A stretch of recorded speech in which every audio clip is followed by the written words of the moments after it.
அருட்பெரும் ஜோதி அருட்பெரும் ஜோதி தனிப்பெரும் கருணை அருட்பெரும் ஜோதி.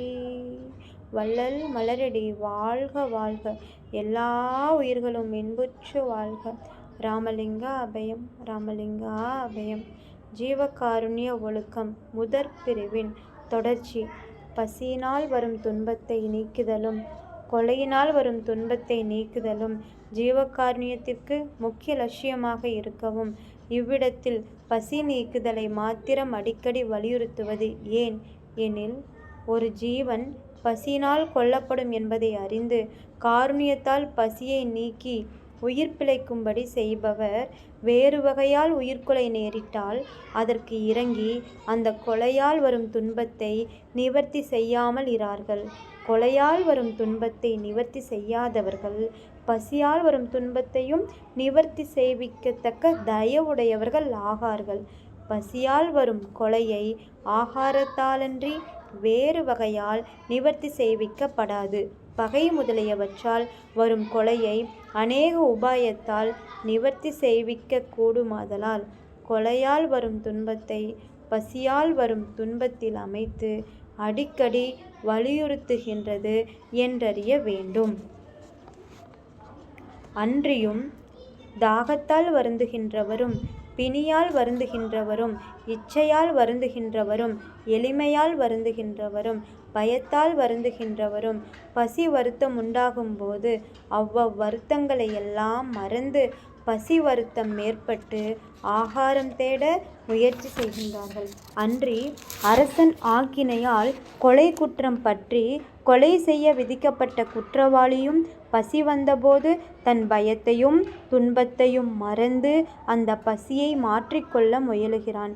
வைத்தியரால் தாம் இறந்து விடுவது நிச்சயம் என்று தெரிந்து கொண்ட வியாதியாளரும் மூப்பாளரும் பசி வந்தபோது தமது துன்பத்தை மறந்து பசி நீக்க முயலுகின்றார்கள். பசிக்கு தயவினால் ஆகாரம் கொடுக்க துணிந்தவன் வேறு வகையால் ஜீவர்கள் இம்சைப்பட்டு அழிவதற்கு சம்மதிக்கவே மாட்டான்.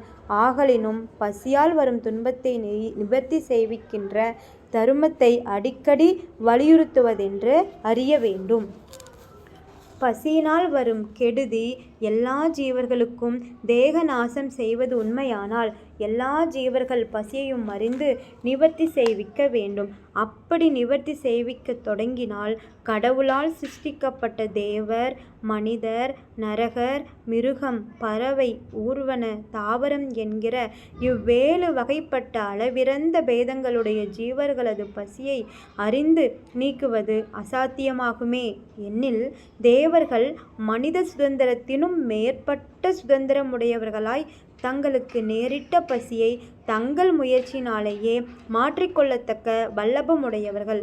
ஆதலால் அவர்கள் பசியை குறித்து மற்றவர்கள் யோசிப்பது அவசியமல்ல என்றும், தேவர்களுக்கும் பசி நேர்ந்தால் துன்பமுண்டாகுமே என்று இறங்குவது மாத்திரம் அவசியம் என்றும், நரகர் நாம் பசியாற்றுவிக்கத்தக்க இடங்களில் இல்லாமல் வேறிடங்களில் இருக்கின்றபடியாலும் நரகர் பசிக்கு தண்டனையை பரிவாரங்களால் பசியாற்றுவித்தலாலும் நரகர் பசியை குறித்து யோசிப்பது அவசியம் அல்லவென்றும், நரகரும் பசி நேரிடில் வருந்துவார்களே என்று இறங்குவது மாத்திரம் அவசியம் என்றும், ஊழ்வகையினால் சிறிதும் சுதந்திரமில்லாத மரம், புல் முதலிய தாவரங்களில் மனிதர் தங்கள் வாழ்க்கைக்கு சகாயமாக தங்கள் முயற்சியால் விளைவிக்கின்ற தாவர வர்க்கங்களுக்கு பசி குறித்து நீர் விடுவது அவசியம் என்றும், மற்ற தாவர வர்க்கங்களெல்லாம் அருள் நியதியின்படி ஆகாரம் கொடுப்பிக்க உயிர்த்திருக்கின்றன.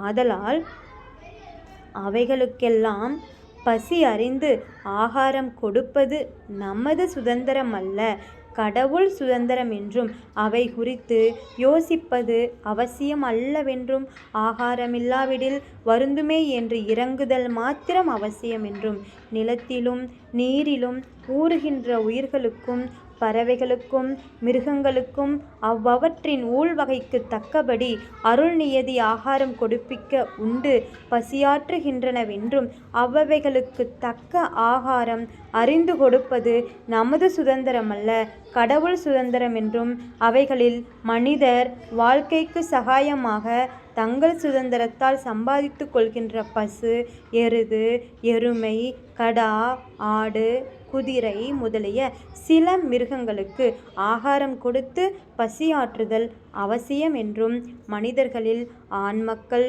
பெண்மக்கள் என்றிரு வகைப்பட்ட எல்லா மனிதர்களுக்கும் பசியால் வரும் நஷ்டங்களும் துன்பங்களும் பசி நிவர்த்தியால் வரும் லாபங்களும் இன்பங்களும் பொதுவில் ஒரு தன்மையாயிருத்தலாலும் பசியால் வரும் நஷ்டங்களையும் துன்பங்களையும் மன முதலான அந்தக்கரண விருத்தியினாலும் கண் முதலான இந்திரியங்களாலும் மிகவும் அறிந்து கொள்கின்ற ஆன்ம அறிவு ஒத்திருத்தலாலும் மனிதர்களுக்கு ஊழ்வகையினால் அருள் நியதியின்படி கொடுப்பிக்கின்ற ஆகார மட்டில் ஜீவித்து தேகத்தை வைத்திருக்க கூடாமையாலும் தங்கள் முயற்சியாலும் அறிவாலும் சுதந்திரத்தாலும் சம்பாதிக்கின்ற ஆகாய ஆகாரத்தாலும் பசியை நீக்கி தேகத்தை வைத்திருக்க வேண்டுமாதலாலும்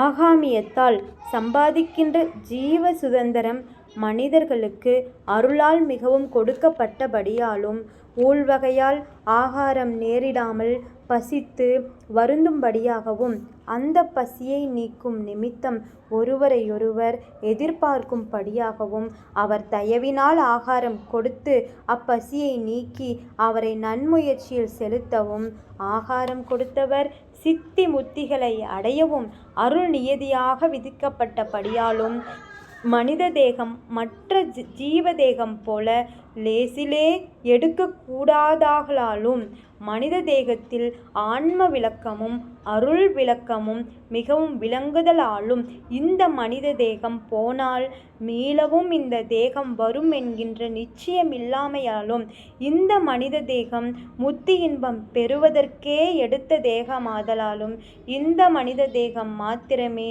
முதல் சிருஷ்டி தொடங்கி கடவுள் சம்மதத்தால் சிருஷ்டிக்கப்பட்ட உயர்ந்த அறிவையுடைய தேகமாதலாலும் மனிதர்கள் மாத்திரம் பசியாற்றுவிக்கின்ற ஜீவகாருண்ய விதியை பொதுவில் அவசியம் உறுதியாக பிடிக்க வேண்டும் என்றும் கடவுள் விதித்திருக்கின்றபடியால் பசியை ஆகாரத்தினால் நிவர்த்தி செய்விக்கின்ற ஜீவகாருண்ய ஒழுக்கம் மனிதர்களிடத்தே பெரும்பான்மை நடத்த வேண்டும் என்று அறிய வேண்டும்.